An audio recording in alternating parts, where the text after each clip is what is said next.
E nós fomos e já voltamos. Aqui estamos nós mais uma vez no Conversandro. E hoje a gente tem uma grata visita, Marian Koshiba. Eu nem vou falar muito sobre ela porque eu vou deixar ela se apresentar. Mas olha só, hoje ela vai trazer para a gente um dos temas que a gente vai falar hoje. Para mim é uma grata surpresa e um momento de aprendizado. Aqui está ela, Marian. Olá, Marian, obrigado por você ter vindo, viu? Obrigadão pelo convite, é um prazer. Pois é, vamos lá então. Estamos aqui nós no Conversandro e eu quero que você se apresente. Quem é a Marian? Bom, meu nome é Marian Koshiba, eu sou formada em Direito, mas por coisas dessa doideira da vida, eu acabei fazendo uma transição de carreira. E hoje eu sou empresária, eu sou uma das fundadoras da startup de viagens InstaViagem. E também tenho a minha própria empresa de produção cultural, porque a arte também é uma das coisas que faz meu coração bater mais forte. Ok, então você já deu aí uma dica, né? Então você trabalha com viagens. Marian,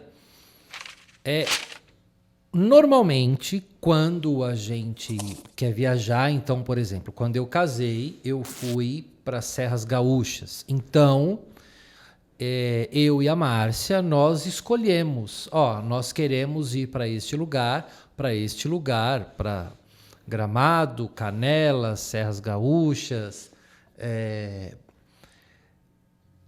e nós sabíamos para onde a gente ia. Uhum. Né? Nós, inclusive, pagamos para ir para aquele lugar. Essa coisa de viagem surpresa é muito louco assim, né? Então, o que é isso? Conta pra gente aí, que é o que você faz, né? Isso, foi um dos nossos primeiros produtos e até hoje é o que a gente é mais conhecido, né? Tá. É uma ideia que já existe no exterior, mas a gente fez do nosso jeitinho. E confesso que no começo a gente achou que ninguém ia ser louco de comprar, né? Mas, pela nossa surpresa, todo mundo embarcou muito na ideia. A gente viu as vendas começando a crescer, todo mundo interessado e querendo saber mais. E, basicamente, é isso. Você não decide nada da sua viagem. Então, você deixa alguns parâmetros. Quem vai viajar, qual é a ocasião, nível de hospedagem, se você quer interior, cidade ou praia. Tá. Algumas coisas, data também, né? Aham. Mas quem escolhe o seu destino, quem escolhe a sua hospedagem, o passeio incluso, e no caso de, por exemplo, aéreo, inclusive as passagens, tudo é a gente que escolhe, Tá. monta essa viagem, faz um roteiro personalizado. Então, depois a gente pergunta algumas coisas para os viajantes Faz uma também. sondagem, né? Sim, a gente tem um formulário que a gente descobre se a pessoa gosta de comer, o que ela gosta de comer, o que ela não gosta de comer, que tipo de passeios ela gosta de fazer. Então, tudo isso a gente considera também na hora de escolher o destino e fazer esse roteiro personalizado, né? E aí, só 2 dias antes da viagem é que 2 dias? 2 dias é que a pessoa descobre para onde ela vai. A gente manda umas dicas, tá? Antes. Começa com caça-palavras, mas ele é quase impossível. Todo mundo reclama que nunca acha nada. A gente coloca umas fotos embaçadas. Tem várias coisas. Aham. Mas só 2 dias antes é que você realmente descobre onde e como é que vai ser a sua viagem. Tá. E você me disse, que eu me lembro agora no início da sua fala, você é advogada. Como Sim, é? como formação. Como foi que você chegou nessa viagem surpresa? Como é que você chegou até aí? Pois é, nem eu sei. Eu acho que é aquelas coisas doidas da vida, Sandro. Eu acho que o que aconteceu, né? Eu já estava querendo sair do direito, estava tentando me encontrar. Tá. E viajar era um prazer que eu tinha adquirido há pouco tempo. E eu gosto muito de organizar viagem, no detalhe mesmo. Aham. Só que eu nunca pensei em fazer disso uma profissão. Mas aí eu estava procurando algumas oportunidades de freela para começar a testar, porque eu sei que às vezes a gente tem uma concepção de uma carreira ou de uma área, só que de fora é uma coisa, outra coisa é quando você tá lá de fato. E eu estava, na verdade, procurando coisas na área de redatora, que é essa coisa de escrever que eu gosto, né? Tá. No fim, me deparei com uma vaga meio de relações públicas numa startup de turismo. Na vaga nem falava quem era, qual era o nome dessa startup. E eu falei, vou me candidatar. Vou, né? Vou. E fui. E no fim, me adoraram. Por coincidência, um dos já sócios fundadores dessa primeira startup, que nem era ainda da Viagem Surpresa, mas também já em viagens, ele também fez a mesma faculdade que eu, mas a gente não se conhecia lá. Tá. E aí foi uma série de coincidências, e aí a gente conversou, deu super liga. Falaram, vambora. Bora, né? Eu tinha zero experiência naquilo, em viagem como trabalho, em RP, então eu falei, vamos testar. E aí começou a dar certo, gostaram do meu comprometimento. Sou uma pessoa que gosta de botar as coisas pra acontecer, não importa o que seja. Uhum. E aí foi isso. E aí, em algum momento, eu falei, olha, gente, eu tô realmente querendo sair do direito, muito. Vocês não têm uma vaga? E aí, eles já estavam pensando em contratar um primeiro funcionário aí nessa startup. E aí, foi assim que eu entrei, larguei minha carreira no Ministério Público. E Concursada. Não era concursada, não. concursada. Aí eu acho que eu teria sido até mais difícil. Mais ousada, né? Mais ousada. Mas era um cargo que eu já estava... Era uma chefe que eu já estava desde o estágio. Então, eu estava há muito tempo. Fui com ela para Brasília, voltei para São Paulo. Então, tinha toda uma história. E eu interrompi isso para fazer uma coisa doida, ganhando pouco, arriscada pra caramba. Mas foi isso. Eu já tô há quase 6 anos nessa brincadeira.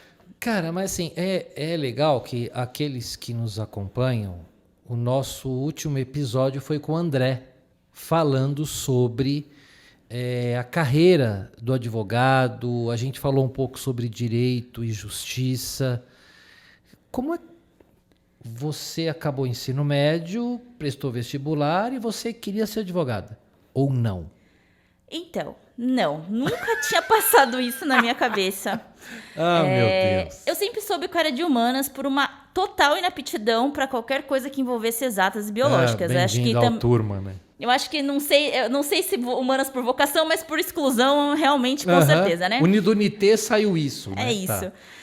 E eu queria muito fazer jornalismo, acho que sempre foi essa coisa de gostar de escrever. Mas aí a gente começa a ouvir as influências todas e sabe que... a gente começa a ouvir que é muito instável, é muito inseguro, você não quer um negócio mais seguro, aquela coisa toda, e a gente é influenciado, a gente é muito jovem no momento dessa escolha. E eu acabei sendo influenciada a seguir um caminho que algumas pessoas da minha família já tinham seguido, que é o caminho do direito. Mas eu confesso que o que me fez realmente querer ir foi quando eu fiz uma visita técnica uma visita para conhecer a Universidade de São Paulo, o campus da Universidade de São Paulo de Direito, que é um prédio lindo no centro de São Paulo. No Largo São Francisco. Largo São Francisco. Ali. E aí, quando eu vi que lá tinham passado muitos escritores, inclusive muitos que eu adorava, falou, eu falei, tem aqui. alguma coisa aqui. E alguma coisa me fez falar, tá bom, vambora. Mas foi um conflito. Foram várias vezes, assim, durante 5 anos, falando, meu Deus, eu vou largar isso aqui, eu não aguento mais, isso não é pra mim. Mas fui. E formei e tentei. Tá. Mas aí tem uma hora que não tem jeito. A gente fica ignorando aquilo que a gente sente, mas tem uma hora que a gente tem que ouvir. Tá. Então, eu acho importante aqui a primeira coisa, né? Você procurou se ouvir na escolha da sua carreira e se ouviu, porque você disse agora há pouco, tem alguma coisa aqui. Tentou, foi... chegou até o final, mas você precisou, mais uma vez, parar e se ouvir. Sim. Para poder interromper essa carreira e começar uma nova carreira. Exatamente. Né? Por que eu estou fazendo essa reflexão? Nós falávamos há pouco, né? Eu, como professor do ensino médio, tenho turmas do terceirão e que estão às portas dos vestibulares e para escolher carreira. E nós falávamos da importância de se ouvir todas as vezes em que você perceber que você não está mais se ouvindo. Parar para se ouvir, para ver se é essa mesma a carreira que tem que seguir. E você fez isso. E você foi para uma área totalmente diferente. Sim, e eu falo mais, eu acho que eu já tive muito essa visão de pensar assim, nossa, se eu tivesse me ouvido antes, eu talvez tivesse economizado tempo e já seguido um caminho que eu gostasse mais desde o começo. Mas uma coisa que eu acho que eu aprendi com o tempo também é que, claro, a gente tem que sempre se ouvir, tentar sempre se ouvir, mas ainda que as coisas às vezes não saiam da melhor forma, porque a gente não tinha condições, às vezes, de maturidade, de compreender o que a gente realmente quer, nunca é tarde para fazer mudança. Boa, e eu acho que essa foi é o melhor aprendizado, porque hoje, depois que eu quebrei algumas barreiras, porque eu pensava em ser funcionária pública concursada, era a coisa mais estável e quadrada que poderia acontecer com uma pessoa numa carreira. E aí eu fui para um mundo de startup em que você depende de investimento a cada ano e você nunca sabe se você vai ter empresa no ano seguinte. Então, eu fui de um extremo para o outro. O que foi bom nesse processo fui com medo? Muito. Mas depois desse primeiro rompimento, dessa coisa de achar que a segurança e a estabilidade eram tudo, eu ganhei uma capacidade de acreditar que eu posso me adaptar a qualquer circunstância, e se eu tiver que mudar de novo, não gosto mais do turismo, quero fazer outra coisa, hoje eu tenho a tranquilidade de que a gente pode mudar, e a gente pode ser várias coisas ao longo da vida, não necessariamente aquele conceito que a gente tinha, talvez da época dos nossos pais, que você tem 30, 40, 50 anos na mesma empresa, fazendo a mesma coisa. Eu acho que eu gosto de muitas coisas, eu quero vivenciar várias facetas e tá tudo bem, sabe? Você falou uma coisa, né? A geração dos nossos pais e nossos avós tinha a permanência na mesma empresa em anos intermináveis, era reflexo de competência, de bom trabalho, de estabilidade, né? Vai saber a que custo a gente tem hoje homens e mulheres que trabalharam 30, 40, a vida inteira numa empresa e certamente são felizes, mas hoje isto não é mais uma realidade. Por quê? Você não se realizava na carreira que tinha, como eu também, de certa forma, quando saio do convento, e me apaixono pela Márcia, eu queria mais, eu queria outras coisas, né? E não era deixei de ter fé ou deixei de amar a Deus, não. Até porque hoje quem me conhece sabe que talvez eu trabalhe mais do que eu fazia antes, mas estar disponível para a vida que se apresenta e, como você disse, ainda não perder esse vigor, porque se o curso do rio mudar, eu tô com meu barco na água e eu mudo, né? Então é bacana isso da realização e de se ver naquilo que você faz. Maria, a gente conversava antes, né? Hoje, quando a pessoa fala assim, eu quero viajar, não sei para onde, isso já não é mais um problema. Porque agora há profissionais que resolvem essa questão. Você não precisa mais saber para onde você vai. É apenas ir. Me diga uma coisa. Nesta área de turismo, de viagem surpresa, o que mais é procurado? Ou seja, o que mais você vende? Assim que fala? Pacote? É praia, é exterior, interior? Como é que está? Eu não sei o mercado de turismo, por isso que eu estou te perguntando. Como é que está hoje isso, pós-pandemia? Olha, a gente também diversificou ao longo do tempo, né? A gente tinha um foco... Primeiro a gente só teve a surpresa, depois a gente passou e hoje é um dos nossos principais produtos. Não é o primeiro, não é o único. Não é o único. Tá. Hoje a gente faz viagens personalizadas com toda essa consultoria. Então, por exemplo, você pode não saber para onde você quer ir, mas você saber o estilo, o dinheiro e a data que você tem e usar a ajuda dos nossos consultores especializados para dizer, olha, com esse perfil, com esse orçamento, com esses dias, o melhor lugar é esse. É uma consultoria. É uma consultoria de viagem. Então, pós-pandemia, muita coisa mudou. Claro, agora as viagens internacionais estão aumentando muito, até porque os países se reabriram, as regras em relação à entrada com a Covid estão muito mais tranquilas, mas por conta da alta do dólar, ainda está puxado, a gente tem ainda vendido destinos que são muito mais nacionais ou destinos que estão valendo a pena para brasileiros. Então, claro, voltou alguns destinos também que são sonhos dos brasileiros. Europa é um destino muito forte. Os clássicos, destinos clássicos. Não tem como, é um sonho de muita gente. A gente sente que tem muitas pessoas que esperaram a vida inteira para fazer essa viagem, então querem conhecer o máximo de coisas possíveis. Então, acho que dos internacionais, a Europa ainda é um grande carro-chefe. Tá. Mas a gente também tem outros destinos, né? A gente falava aqui com o Pietro e você trouxe um pouco Japão, países do Oriente ainda são... Tá no cardápio ou menos? Como que é isso? Por exemplo, uma região que a gente já vendeu muito e agora a gente está com expectativa de retorno é a região do Sudeste Asiático, né? Tá. Eles ficaram fechados por muito tempo. A Tailândia abriu agora no dia 1º. Então, a gente já começou a vender de novo, porque são destinos que são diferentes. Eu acho que é uma cultura muito diferente da nossa, exatamente. Não é o Ocidente. Então, são viagens realmente transformadoras e que as pessoas muitas vezes sentem insegurança de fazer sozinhas. Porque muitas vezes destinos que são parecidos com a nossa cultura, bem ou mal, você vai numa Itália, você não sente uma diferença cultural gritante. Tá. As pessoas até se sentem à vontade de, às vezes, não fechar com uma agência, irem sozinhas, né? Mas no caso de um destino como Tailândia, por exemplo, Vietnã, as pessoas se sentem já um pouco mais inseguras. Então, é um destino que a gente já vendeu bastante. E agora a gente está com expectativa de retornar, porque são destinos muito bonitos, muito bons financeiramente para o brasileiro, que a nossa moeda é bem valorizada. E agora vamos ver se retoma aí, que eu tô louca para organizar. Tá.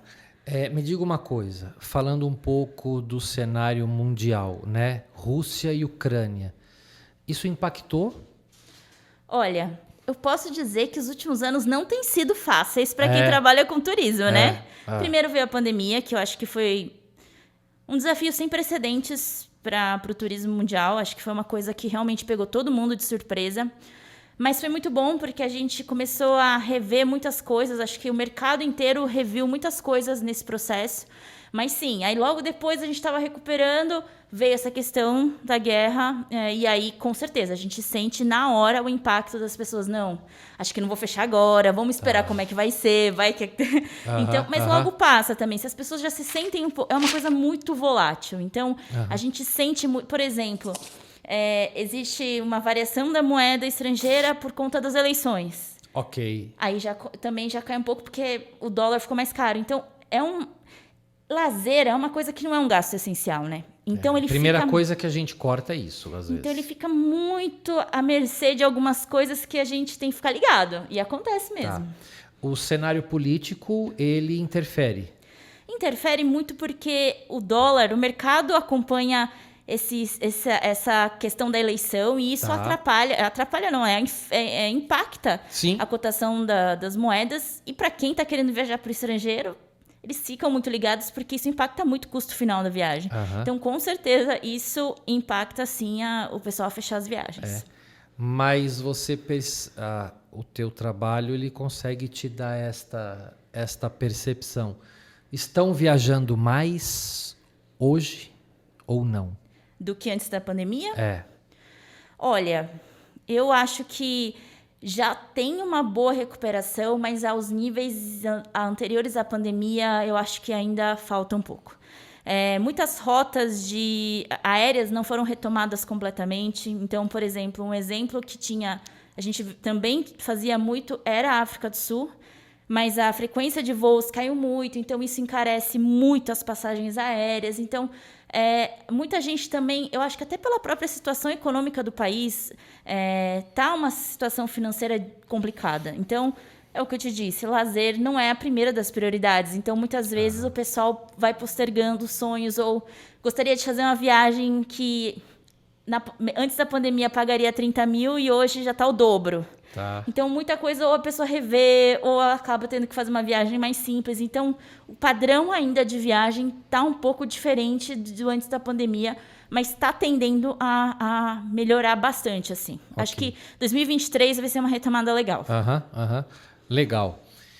Bom, então você que está aí nos assistindo ou nos ouvindo, não tem mais como deixar para lá a sua viagem.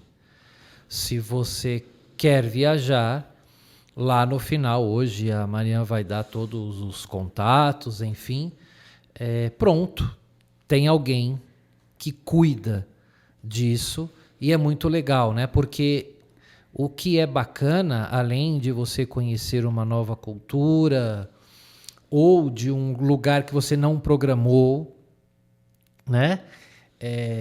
De alguma experiência que você não esperava ter, isso impacta bastante em nossa capacidade de adaptação. Com certeza, com certeza. E eu acho que você sabe que a grande decisão de fazer a virada de chave de carreira foi depois de uma viagem que foi minha primeira viagem internacional, que eu fiz sozinha, organizei sozinha e fiquei 30 dias sozinha na Europa. Tá. Por que isso? Por que eu acredito tanto em viajar? Porque eu acho que é uma oportunidade em que você se distancia da sua realidade do dia a dia e você consegue olhar a sua vida como se você estivesse vendo em perspectiva, como se você estivesse fora do seu corpo e conseguisse ver as coisas de longe. Porque você está longe da sua casa, da sua rotina, das pessoas que você convive. Isso te dá uma clareza, às vezes, de enxergar a sua vida de uma outra forma, fora o fato de que você vê outras formas das pessoas viverem. Então, poxa, às vezes, sei lá, e não precisa ser internacional. É isso que eu acho que o poder da viagem é independente do destino. Então, às vezes, você vai, por exemplo, para o Rio de Janeiro. Você percebe que essa cultura workaholic do paulistano não é... Não é real lá, né? Não é. É outra vibe. Existem outras formas de viver. Tá. E aí, acho que isso traz um desconforto legal de você questionar, será que o jeito que eu tô vivendo é mecânico ou eu realmente gosto disso, né? Então, acho que viagem tem essa possibilidade. Tá. E ainda falando de adaptação, nós, às vezes, a gente acha que está preparado para as circunstâncias ou que não está preparado para certas circunstâncias, né? E quando estas circunstâncias se concretizam, aquelas que a gente achava que estava preparado nos revelam que nós não estávamos preparados para nada. E aquelas que a gente acha que não estava preparado, a nossa adaptabilidade se manifesta e no final das contas você fala, uau, cacete, passei, consegui. E aí é isso que é legal, porque você começa a se ver sob outra perspectiva, né? Vamos falar dessa perspectiva. Você, na tua jornada, vai para o direito e depois vai para essa startup e você me disse que ainda tem a questão da cultura, de projetos culturais. Como é que você enfrentou essas mudanças, enfim, culturais, de paradigmas, na sua vida, né? Porque você disse, eu precisei mudar, me adaptar, né? Porque eu vinha em um padrão, você até falou da questão do salário, né? Eu vinha ganhando tanto, e aí passei a ganhar tanto, voltou a morar com os pais. E hoje você está aqui, uma mulher comprometida, envolvida com essas questões que você traz, adaptada, pronta para a mudança. Hoje você carrega lutas, vitórias e também muito esforço para superar alguma dificuldade, preconceito. Eu acho que uma coisa que é engraçado isso que você falou, às vezes a gente acha que não está preparado e tá, ou vice-versa. Eu acho que uma coisa que eu percebi todos nós, a gente tem capacidade de se adaptar a novas realidades, mas às vezes também o que eu sinto que às vezes as pessoas fazem é dar passos maiores do que elas ainda estão preparadas para dar. Então, por exemplo, eu acho que para mim foi mais fácil porque eu fui tomando pequenas gotas de coragem. Eu acho que coragem é um limiar que você vai exercitando a aumentar. Okay. Você querer passar de tipo uma coisa...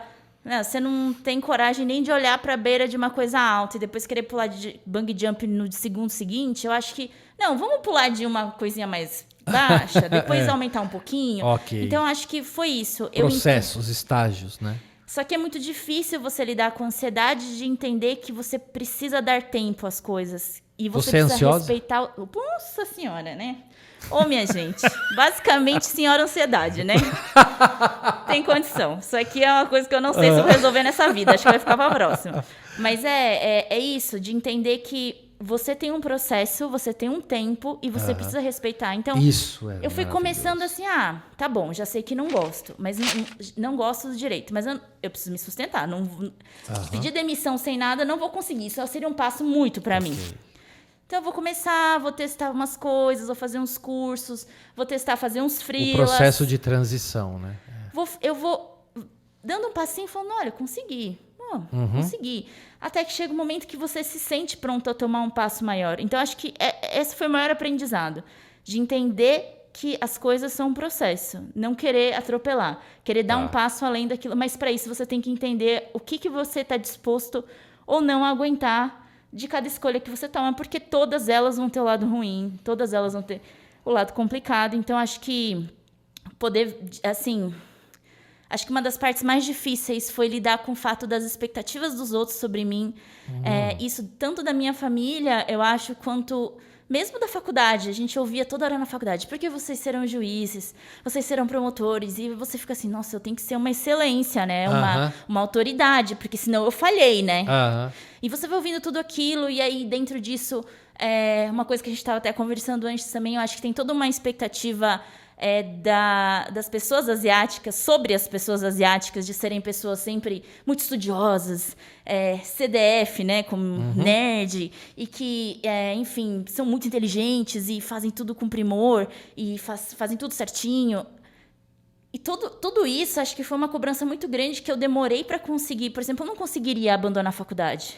Eu jamais faria isso. Havia muitas cobranças, né? Eu ia sentir desonrando minha família, eu ia me sentir desonrando tudo, sabe? E foi um processo difícil. Mesmo depois que eu aceitei que eu não estava feliz, eu falava assim, não, eu vou cortar. Eu sentia que muito... Eu falava assim, nossa, gente, eu vou envergonhar meus pais, eu vou envergonhar as pessoas que olhavam e falavam, ela vai ser alguma coisa no direito. Então, para me desvincular disso foi muito mais difícil do que eu imaginava. Mesmo eu já sabendo que, para mim, aquilo não fazia sentido. Tá. Você falou aí sobre a mulher asiática. Mariana, eu preciso dizer, né, enfim, nós já afinamos um pouco o violino. Um segundo tema, além dessa da viagem surpresa, dessa que é muito interessante, a gente também tem hoje para falar sobre o preconceito amarelo. É assim? Racismo amarelo? Isso. Me fala um pouco, como que é isso? Você viveu? Como é que é isso? Assim, é uma coisa que pode parecer muito doida, mas foi uma descoberta recente para mim. Eu já tenho 33 anos, mas sei lá, há pouquíssimos anos é que eu percebi que isso era uma questão, porque não dá para comparar o racismo contra as pessoas amarelas com outros racismos contra as populações pretas, os indígenas. São vivências diferentes, realidades diferentes, histórias diferentes. Mas ter essa consciência de que, sim, a minha existência foi permeada por vivências que impactaram as minhas escolhas, a minha concepção sobre eu mesma, por conta de ser amarela, foi uma revelação que aconteceu há muito pouco tempo, porque é uma discussão que eu sinto que no Brasil ainda, apesar da gente ser o maior assim, o local que tem mais japoneses no mundo, fora o Japão, que é o Brasil. Ou seja, não é pouca gente, aí sem contar outras populações asiáticas que também têm grande quantidade aqui, eu nunca tinha ouvido isso, até talvez aqui na época da pandemia, que eu comecei a acompanhar essas discussões e você começa a perceber que, por exemplo, essa questão da minoria modelo, né, que eles citam de... O asiático é visto como um modelo de retidão, de inteligência, de esforço, de dedicação, de ser uma pessoa correta. E aí todo mundo fala assim, mas isso é bom. Essas pessoas, tipo, elas têm uma... Eu também quero ser isso, Também né? quero. É ótimo ter um estereótipo que as pessoas depreendem que você é uma ótima pessoa. Claro, não vou falar que isso em alguns pontos pode até ser bom, mas em outros isso coloca mais um patamar de cobrança em cima do que se espera que o asiático seja, que você vai se sentindo muito pressionado a seguir essas expectativas que já vêm de famílias asiáticas que têm uma tendência de ser famílias também mais rígidas nas expectativas. Tem isso culturalmente, aí você soma isso com a expectativa de todos de que você seja essa pessoa que não falha, que é perfeita. O suprassumo da existência humana. Não é por menos, eu acho que às vezes isso descamba para questões psicológicas, porque é uma pressão muito grande. Claro. E aí isso se soma a outros estereótipos que, como eu te disse, em relação, por exemplo, à mulher asiática, dessa coisa dessa imagem da geisha, da mulher que fala baixo, que é submissa, que é uma visão muito machista, vamos ser bem sinceros, da mulher asiática, que parece uma coisa, você fala assim, gente, não é possível, isso não existe. Eu lembro que a primeira vez que eu me deparei com isso foi um documentário que falava sobre a Yellow Fever, que existe isso, existem homens que têm uma predileção por mulheres asiáticas amarelas por conta desse estereótipo. Então, eles só querem namorar, casar com mulheres asiáticas porque eles buscam essa mulher, que é a mulher geisha, a mulher submissa. Isso é um erro, isso é um estereótipo, isso não existe. Mas apesar de parecer tão inadequado, isso é muito real. Eu, atual, como mulher asiática do século XXI, tive que ouvir coisas assim na época que eu era solteira. De ser assediada dessa forma. Tipo, eu adoro as asiáticas, porque elas são assim... E você fala, gente... Ou seja, descaracteriza totalmente a sua personalidade. Quem é você como pessoa? Não, vocês são todos iguais. E vocês precisam ser. Porque se você sair dessa curva, você não...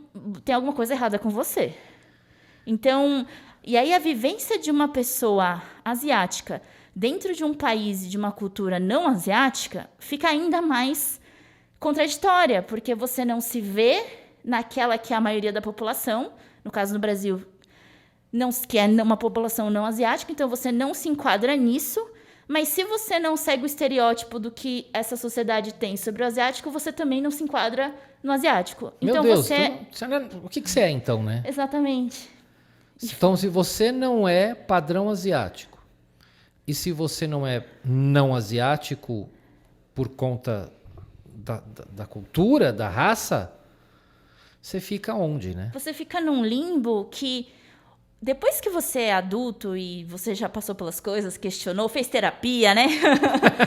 Tudo bem, só que você pensar nisso na formação de uma criança, bem ou mal, o ser humano ele quer se sentir pertencente. Tá. E às vezes ele cai num lugar de não pertencimento.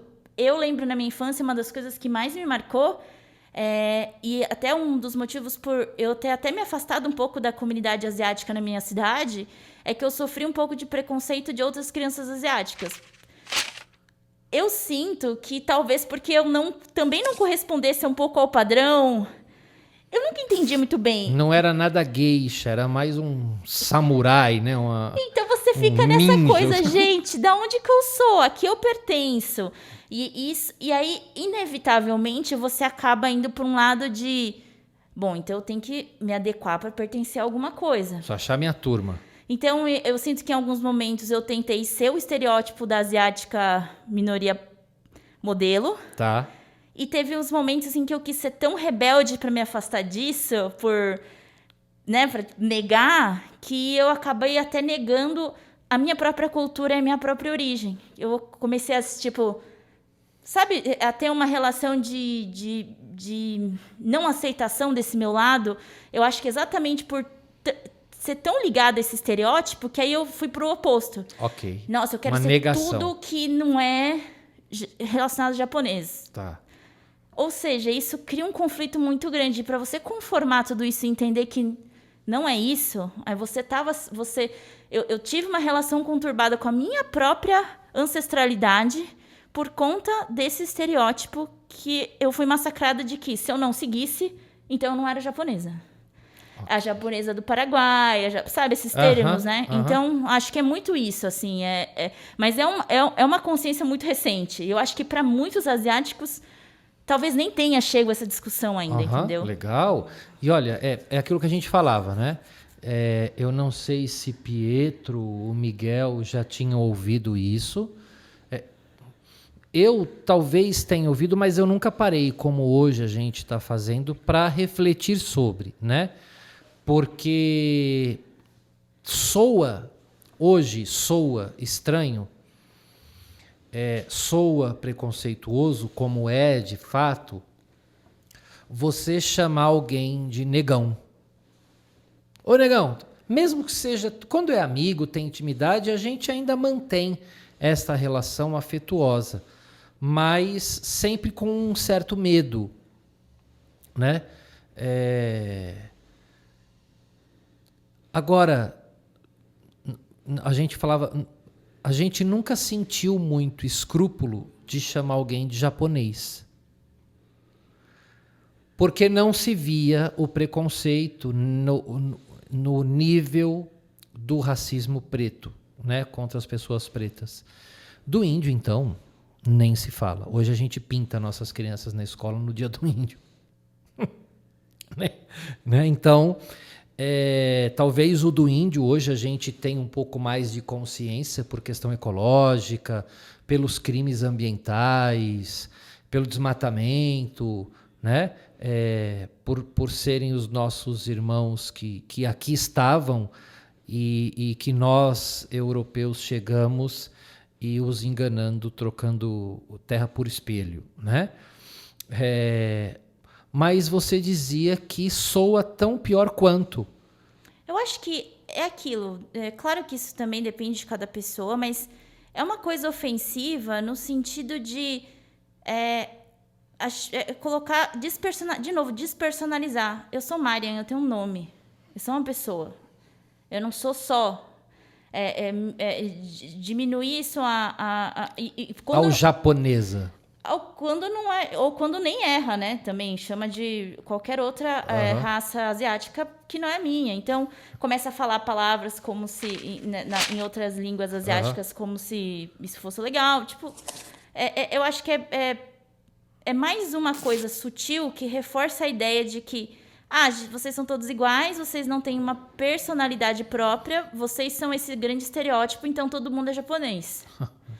Não é assim. Então, eu acho que não sei se comparar com essa que eu acho que é legal que eu tenho visto nos movimentos que questionam essa questão do racismo amarelo, que a gente não pode comparar racismos contra populações diferentes, as histórias são diferentes, inclusive a gente tem que ter consciência de que o amarelo também tem que ter a consciência de que perpetuou muitas vezes também o racismo contra outras comunidades.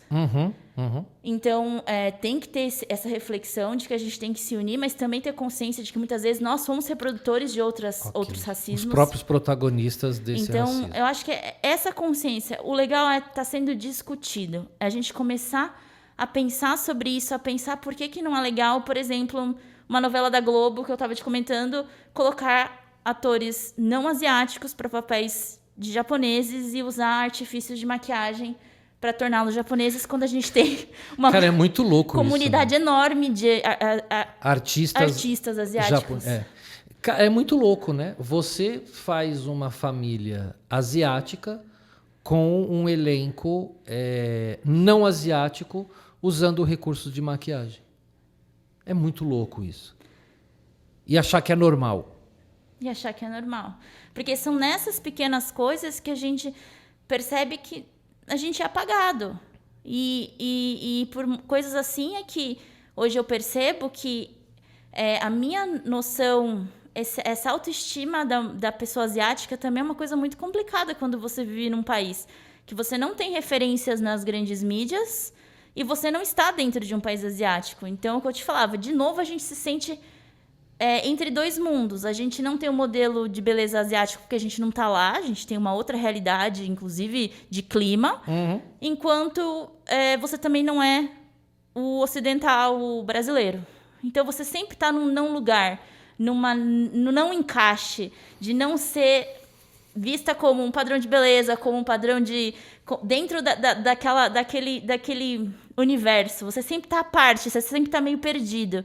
E aí eu acho que isso, às vezes, traz algumas coisas que, no psicológico da população asiática, que a gente não tem dimensão ainda. Acho que agora que está começando a ser discutido.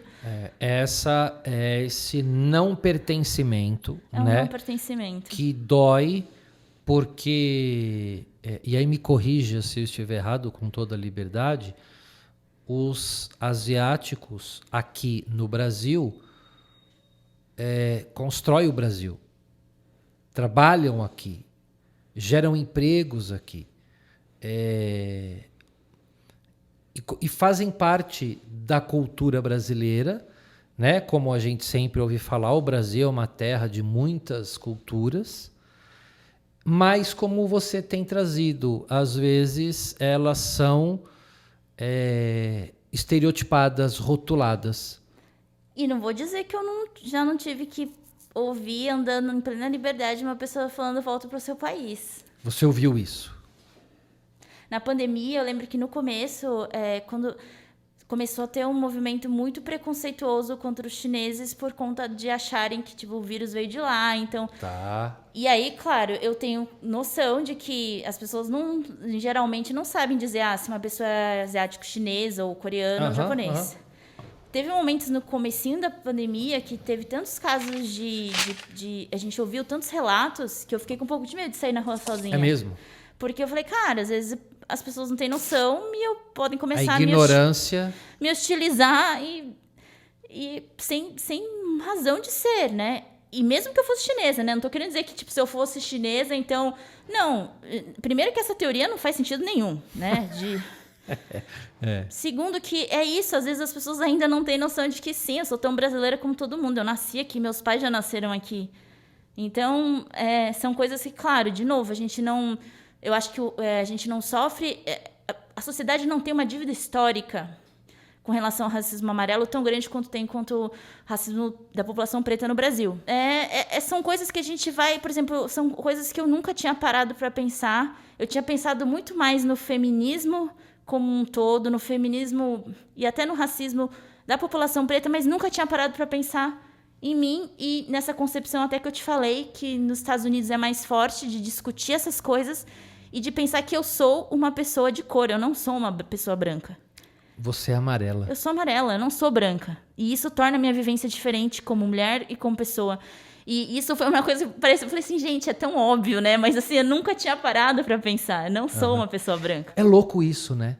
Porque a gente tem o registro visual do preto que mais gera oposição do que é o amarelo. Como normalmente a gente olha para um índio, você não vê vermelho. Você sabe que porque você estudou um pouco. Mas você não vê alguém amarelo, alguém vermelho, alguém preto, alguém branco. A não ser que você tenha um mínimo de estudo. E é disso que eu queria falar. Você levantou uma questão. Eu estudei história do mundo, história do Brasil. Você também, Pietro também, o Miguel também. Todas as pessoas que estão nos assistindo tiveram aula de história. Em que momento vocês tiveram aula da história do Japão ou da história do Oriente? Eu mesma não sei. E assim, outra coisa até que eu lembrei quando você estava falando, a gente não pode esquecer que a população asiática também tem as pessoas marrons, porque a Ásia não é só China, Coreia e Japão. A Ásia é Sudeste Asiático, a Ásia é Índia. A gente esquece Olha disso. aí. Então, de novo, a gente também coloca tudo no mesmo balaio e não é. A população asiática é muito diversa dentro de si. Então, é verdade, a gente tem que ter a humildade de sempre ouvir e falar assim, caramba, eu não entendi nada ainda, né? É o discurso socrático, eu sei que nada sei, né? É isso, porque é isso. Maria, e olha só, eu acho que a gente está até mexendo num ponto aqui, até de discussão, se eu sou professor e muito pouco se fala no infantil, no Fundamental 1, Fundamental 2 e ensino médio, da cultura asiática marrom e amarela. Pouco se fala da história. Claro, você precisa... Qual é a nossa história do mundo? A história geral é Europa, colonização, um pouco, talvez, ali do povo hebreu, por conta da tradição judaica cristã. Fala-se um pouco do Oriente, mas bem pouco. Fala-se bastante das Américas, né? Mas eu estou fazendo esse comentário porque o meu adolescente, ele sai do ensino médio sem consciência nenhuma do poder da cultura asiática e da influência que ela tem na nossa nação. O que se sabe, como você falou, da guerra e do estereótipo. Ponto. Então, talvez seja uma questão para nós, educadores, nós que trabalhamos com adolescentes, pensar quais são as culturas que nós temos aqui e que nós sabemos sobre ela, né? Um exemplo, eu sou professor de ensino religioso e há um movimento para se tirar da grade de conteúdo de ensino religioso matrizes africanas. Pede-se para não se falar, ou seja, das tradições aborígenas, falar da religião africanas, e pede-se para se falar mais das matrizes europeias, as americanas, por preconceito, por questão do candomblé, por questões dessa natureza. Então, o que nós estamos falando é que a ignorância ainda é muito grande e ela é a mãe do preconceito. A ignorância é a mãe do preconceito. E você tem trazido para a gente hoje não sei se para você que está aí nos assistindo e nos ouvindo é uma novidade, para mim é. Hoje eu saio do Conversandro um pouco melhor de quando eu entrei, né? Graças a uma conversa que a gente está tendo sobre o preconceito, o racismo amarelo. Me fala uma coisa, Maria. Você disse que tem 33 anos. Você é casada com um asiático? Não. Mas os seus pais, eles nasceram aqui no Brasil? Nasceram, mas os dois lados são de famílias japonesas. São de famílias japonesas. Meus avós nasceram todos no Japão. Me fala uma coisa. Como é que fala avó? Não é avó? Porque eu que sou... É a nona, né? O nono e a nona. O Bachan e o Dichan. Os dois. Dos dois lados. Eles são vivos? Não. Eu tenho uma avó viva com seus 96 anos. Ok. Mas sim, só ela agora. Ela e toda a sua árvore não tinham essa ideia do racismo amarelo? Eu sinto que meu pai... Eu já vi meu pai muito incomodado em ser várias vezes referido como o japonês. Tá. Eu já vi meu pai quase arranjar briga na rua por causa disso. Tá. E eu lembro que na época eu era nova e fiquei pensando, ai pai, que besteira, sabe? Você é japonês. Tipo, qual o problema? Não tem problema. E só hoje que eu fui para pensar que, poxa, eu entendo que ele tenha se sentido ofendido. E hoje eu também me incomodo. Quando alguém falou, japonesinha, eu me incomodo. Então, mas foi isso, nunca teve uma discussão. Porque, é claro, por conta dessa questão da minoria modelo... às vezes, o estereótipo não te traz uma agressão direta. Não é assim... eu, por exemplo, pelo menos na minha vivência, eu não tive muitas experiências como essa de falar, volta para o seu país, o que você está fazendo aqui. Mas eu tenho amigos asiáticos que já tiveram. Então, assim, às vezes, os impactos em você são mais indiretos. Que é, por exemplo, a violência de te considerar igual a todo mundo e isso te despersonalizar, te descaracterizar. Eu acho que são violências que são mais sutis. Mas não por isso elas não tenham que ser conversadas, porque exatamente elas influenciam em como você se enxerga, em como você se constrói, na sua autoestima, no seu amor próprio, na sua autodeterminação. Então, eu acho que são violências, às vezes, que podem não ser tão diretas e agressivas, mas elas vão minando também a sua própria identidade. Tá. A sua mãe, ela segue o estereótipo de geisha? Então, eu acho que os meus pais nunca foram muito assim. Então, sempre tiveram amigos dos mais variados. Eles me levaram para todas as religiões possíveis, todas. Candomblé, espiritismo, catolicismo, todas. Astrologia, numerologia, tudo. Tudo que podia. Então, eles já são mais abertos. Tá. Agora, eu venho de avós que, por exemplo, pro avô do lado da minha mãe, era inconcebível ela não casar com asiático. Então, tem isso, é muito próximo também, né? Então, isso já era uma coisa assim. Então, ele exigia da minha avó que ela fosse um pouco nesse modelo de andar um passo para trás. Então, é uma coisa que também, assim, existe um machismo dos homens asiáticos que eu também não posso negar.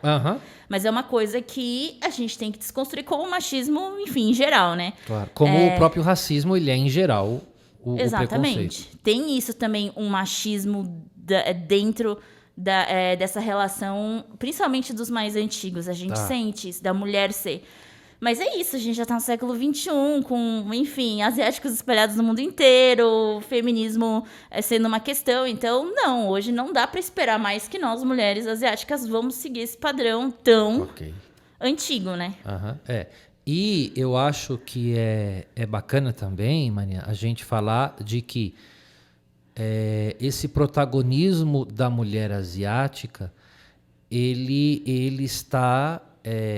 surge numa necessidade do movimento saudável do feminismo, né? Houve-se hoje muita discussão. A gente um dia, acho que é legal trazer alguém também para falar sobre isso, do lugar da mulher, de palavras como empoderamento, né? Como voz, ter voz para falar, enfim. E é um movimento, e é uma condição. É claro que a gente está falando da mulher asiática, mas o grande modelo patriarcal hoje já não funciona mais, né? Claro, é muito importante quando a gente estuda sociologia, então você tem lá o modelo patriarcal, né? Que manteve uma estabilidade das famílias. Mas hoje a gente vê muito homem não conseguindo cumprir com o seu papel mínimo de pai, por exemplo, de marido. E quem segura as pontas é a mãe, a mulher, que às vezes está sozinha, né? Com um monte de filhos, passando essas necessidades. E não só por isso, né, Maria? Mas é preciso que a gente entenda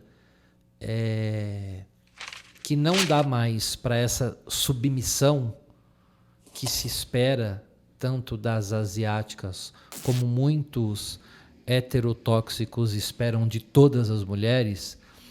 Não dá para se esperar mais uma submissão, né? Eu acho que nenhum sobre o outro, nem ela sobre ele, nem ele sobre ela. Eu, Sandro, e talvez não sei se Miguel ou Pietro tem, ou você tem essa ideia, eu acho que eles têm que caminhar do lado,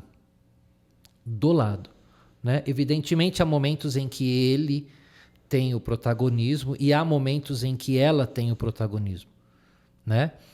É bonito quando a gente olha a cultura asiática e ela é histórica, porque a gente não pode esquecer disso. mas ela é histórica. Hoje, na contemporaneidade, ela precisa ser olhada com as luzes de hoje. Eu estou errado? Evidentemente, você não admitiria que o teu marido, o teu namorado, ou seja lá quem for, lá da startup, te subjugasse. E nem é porque você é asiática. Não, é porque você é ser humano. Porra. Né? Perguntaram para Hannah Arendt, quando ela foi no julgamento de Nuremberg, né? Que ela disse que os crimes contra os judeus praticados pelo nazismo eram um crime contra a humanidade. Aí uma menina pergunta para ela, mas por que contra a humanidade? Eles são os judeus. E ela disse, por isso, porque eles também são seres humanos. Então é a dignidade humana, que não cabe mais essa sobreposição de um sobre o outro, né? Eu vou ficar quieto, senão eu vou acabar levantando bandeira aqui. Maria, vamos voltar aqui então.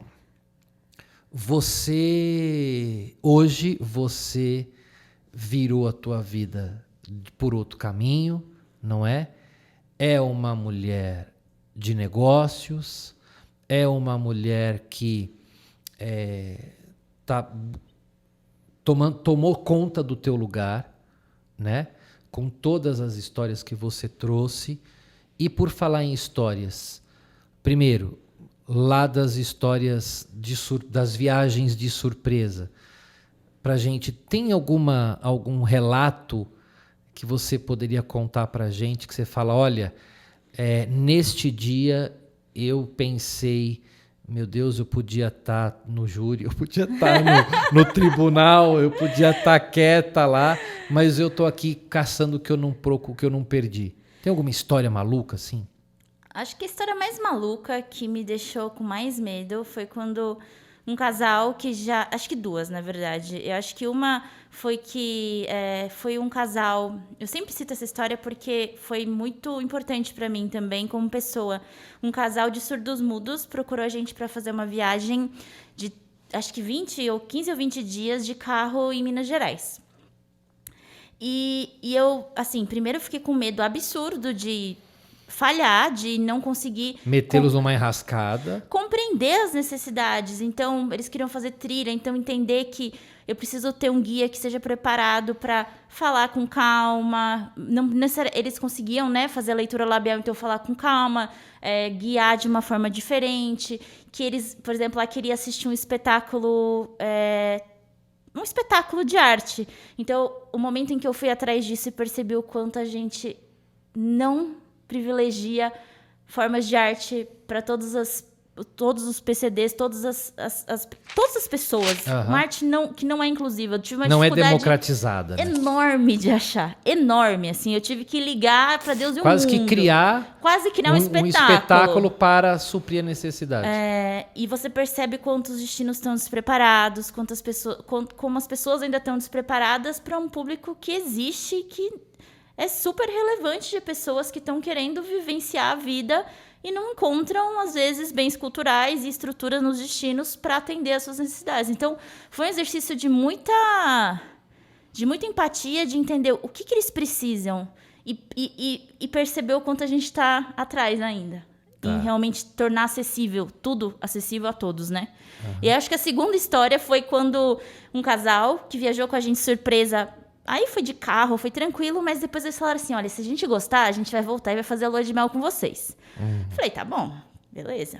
Aí voltaram, falaram, a gente quer uma lua de mel e a gente quer uns destinos doidos, a gente quer uns destinos, não quer coisa tradicional, a gente quer uma coisa que surpreenda e a gente não quer 2 dias antes da viagem. A gente quer internacional e a gente quer descobrir no aeroporto. Claro, mano. Pensa numa coisa fácil, né? Aí eu falei, e eles eram viajados. E a gente, meu Deus do céu, o que a gente vai fazer? Porque já pensou se ela abre no aeroporto o destino e fala, meu Deus, vocês acabaram com a minha lua de mel? Eu não sei. Não tem como. Como é que você corrige isso? Não tem como corrigir, corrige, né? Sai correndo.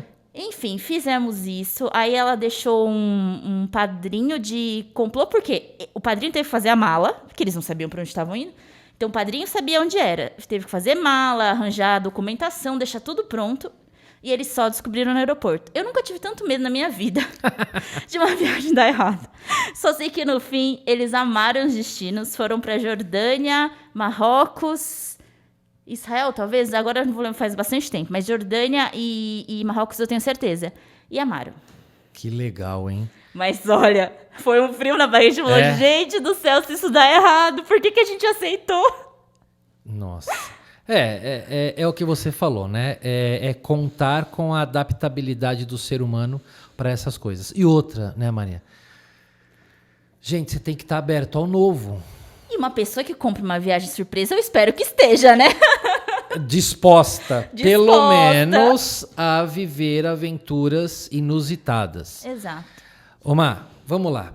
Se alguém que está nos ouvindo ou nos assistindo está pensando em viajar e não sabe para onde, como é que ela te acha? Bom, nosso site eu acho que é o principal, www.instaviagem.com. A gente também tem um Instagram que a gente posta bastante coisa, que é o @instaviagemoficial. E aí, quem quiser me acompanhar nessa parte mais artística, tem o meu próprio @marian.koshiba, que é o Instagram que eu posto um pouco da parte dos projetos culturais e da carreira artística, porque é a pessoa que é inquieta demais para fazer uma coisa só. Mas vai ser um prazer receber quem quiser ajuda, quem também já souber para onde quer ir, mas precisar de uma consultoria, um roteiro e etc., pode contar com a gente também. Então, assim, você que tá aí, você pode colocar nos comentários e aí a gente envia para Marian, né? Marian. Então, tem gente que fala... A hora eu tô te chamando de Marian, você fala Mariá Meus pais sempre falaram que fala Marian. Mas tem amigas de infância minha que me chamam de Marian. Eu já aceito tudo. Na verdade, meus clientes geralmente me chamam de Miriam. E eu já aceito também. Miriam. Na verdade, tudo que me chamar começando com M, eu tô aceitando. Mônica, que bom. Eu fico muito feliz, Marcela, em saber que você está aqui conosco, né? A Magda. Ô, Má, então assim... Se quem quer viajar, repete.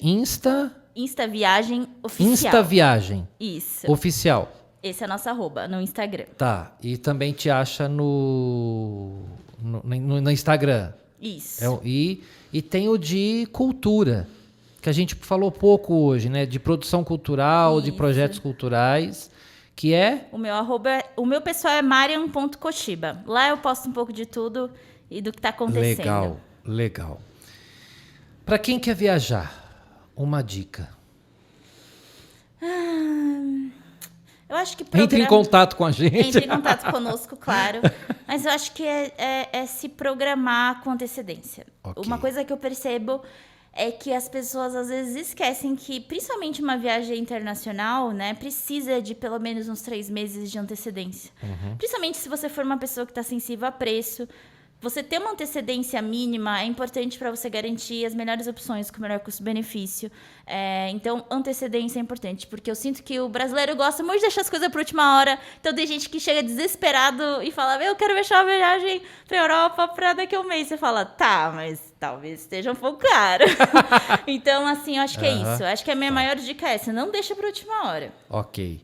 E na dúvida, é só te procurar, porque você não tem dúvida nenhuma.